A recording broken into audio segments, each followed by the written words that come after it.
Hi, it's Dorothy Guiney with Scrapbooking Quebec. How to Kill a Kit with Style, a Sara Scraps stash busting YouTube collaboration, is celebrating its third birthday, and I'm absolutely thrilled to be part of the festivities. I played along with this series for 18 months and I absolutely loved it. Below, you'll find links to the other participants, so be sure to hop along. And below that, you're going to find links to two more videos. And the titles are What I Learned from Using Really Old Stuff and Shop Efficiently Using Style as a Guide. These two tips and tricks videos were directly inspired by what I learned from my 18-month stint with this wonderful collaboration. For today's video, Sara gave us a few prompts: incorporate the number 3, do something about celebration, but most of all, have fun. So I'm going to be using these prompts loosely. I'll be creating a layout about me and 2 friends, that makes 3 of us, and we're scrapbooking together for the first time since COVID struck. And as far as I'm concerned, that is definitely worth celebrating. So you're about to see what I'm going to be using. It's material from the Paige Evans Bungalow Lane collection. And I did very little preparation in advance. All I did was double mat these 2 photos. I have my paper selected and I do have some colored cardstock here. I also tested out a few ink colors before this video, and in a tray I have a bunch of embellishing here. So the first thing I'm going to do is prepare my foundation page. And what I'm going to do is create a very narrow border for the top of the page and for the bottom of the page. And each one of these borders will be made up of 2 papers. So this striped paper that I'm cutting down now, as well as that yellow paper, which is cardstock from Simple Stories, and the color is mustard. So I'm cutting mine down at about 1 inch to 3/4 of an inch in width, but the measurements written on the screen will be for visible page parts only. So what I did was I cut them a bit wider because you're going to see I adhere them behind my foundation page. That's what I'm doing right now, so that only a little bit of the paper peeks out. And together, these 2 papers to create the border measure a little less than 1/2 an inch. Like I said, the measurements will be written on the screen, but I cut mine a little bit wider so that I could adhere them and tuck them behind the foundation page. So there you have it, my border. The yellow one is more narrow than the striped one here. And then what I will do is cut this entire paper, because now it measures longer than 12 by 12. So I had to cut it down once again to 12 by 12. For the top border, I'm just adhering it on top of the white foundation page. So I adhered that striped paper. And when I place this yellow paper on top of it, I'm just making sure that I place it so that the width of that striped paper is identical to the width of the striped paper at the bottom. Because what I am going to do right now is prepare this geometric print, and that will be placed on top of the page there towards the top, so it will cover up that border at the top, a lot of it. What I'm going to do is tear this on an angle, and I'm using a tearing tool from Creative Memories. I probably had that for 15 years, so I'm just going to tear on an angle. And you may have noticed I did my journaling in advance on the computer, and I printed it out on vellum, and it's justified. You'll see it better in a minute. It's justified to the right, and it kind of comes down on an angle. So I'm going to have it kind of peek out from underneath that paper that will be placed towards the top of the page. Now what you just saw me do was simply tear the bottom of that vellum, so it's going to also add a little bit of interest to the page as well. I'm showing you how I plan to place everything here, but before actually adhering these page parts, I want to apply a bit of ink to the foundation page, just in that area where the journaling will be placed. So that's why I tested out a few colored inks beforehand, and I ended up going with this one here. It's called Delightfully Dijon from Stampin' Up. So I've been put it there. I placed it with a, I used a blending brush there from Picket Fence Studios. At this point, I'm not sure if I like it, but in the end, when everything is on the page, I do end up quite liking it.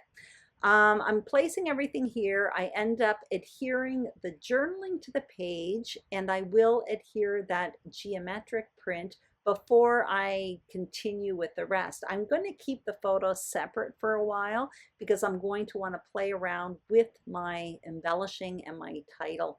When I place that geometric print towards the top of the page, I'm just making sure that that border with the yellow and striped paper at the top measures the same as the border that's at the bottom of the page.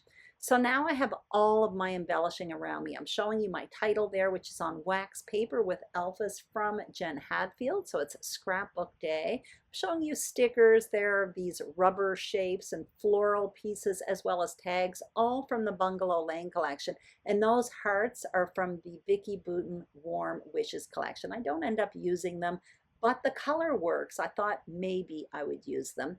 So I'm placing everything on the page, and my plan is to have a main embellishment cluster on the bottom left, and then I'll have a smaller repetition of that over there on the top right. I start with that tag. It's part of a cut apart sheet from the Bungalow Lane collection. I'm piling up flowers on top of it. You're going to see I end up dropping the tag and only going with the flowers. Throughout the next few minutes when I'm doing my embellishing, you're going to see me try things and remove them, which is what I do anyway. It's how I create a page. But my indecision when I have mojo struggles, which I have been having mojo struggles for the last few weeks, my indecision for these types of things is even more pronounced when I am having mojo struggles. It's like I doubt all of my creative decisions. So what you're going to see here is me placing things, removing things. You're even going to see me adhere pieces and remove pieces. And I do this for the next few minutes. So I'm playing with the flowers there at the bottom. I do like how that looks. I also like my title underneath my photo there. I am going to want a repetition of those flowers in the top right. So that's what I'm doing right now. I do think part of my problem, to call it that for lack of better terms, is that I have a lot here. I have the stickers, I have those rubber shapes there, those little circles. They're almost like little buttons. They're all beautiful pieces, and it's at this point I want to use everything, but when I put more on the page, the less I like my page. I ended up putting some stickers on wax paper. So I have a camera there. I have some books that have the word journal on it. I have the word better together, and all of that makes sense to my story. So I'm desperately trying to incorporate those in my embellishment clusters, but I can't seem to make it work. I abandon it and I decide to just go with the flowers at this point and adhere my flowers. You may have noticed as well, I did take my journaling and kind of moved it up just a little bit because the space between the words and that geometric print was just a little bit too wide, and I was worried about having some trapped space there, so I moved up the journaling. Now you see me adhering the flowers down, and I will do the same in the top right, and then I will come in and try to do some finishing touches. You're going to see I end up getting out some circle punches. I do that in a minute, and I get out some cardstock, some scrap cardstock, and I just add circles to the middle of the flowers. Again, trying something here. I actually end up adhering them to the flowers, but later on I remove them. Like I mentioned earlier, when I have a creative funk, I tend to doubt myself. And the one thing that I did learn this month is to be okay with it. I can try things and remove things. It may take a little bit more time. That's okay too. And from time to time, I may even ruin a sticker or a piece of paper.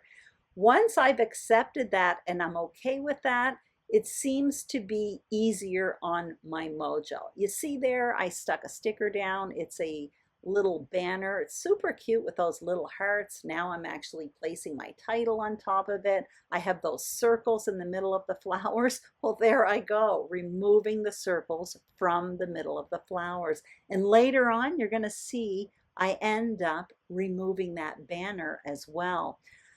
I'm still coming in with a few extra flowers. I'm almost at the end here. I do end up adding that sticker, however, underneath my journaling that says better together. And I do actually quite like that. I'm trying to put that camera in there. And when I look at it on the screen, I actually like it. But in person, nope, I did not like it at all.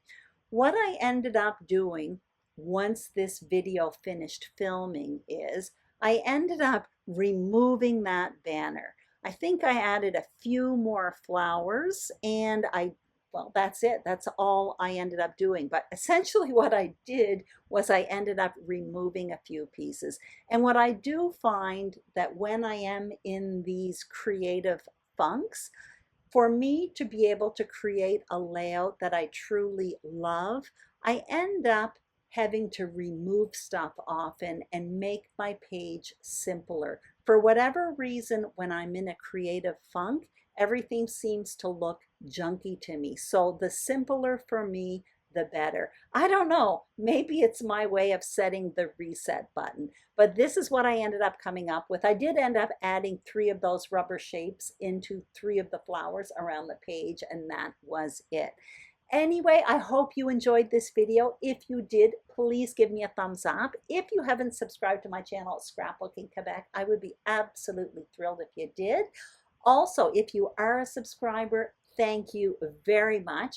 Don't forget to check out the other participants for this YouTube hop. And if you don't know about how to kill a kit with style, check it out. It really is a fantastic stash busting series. Have a fantastic day, and I'll see you soon on YouTube. Bye-bye.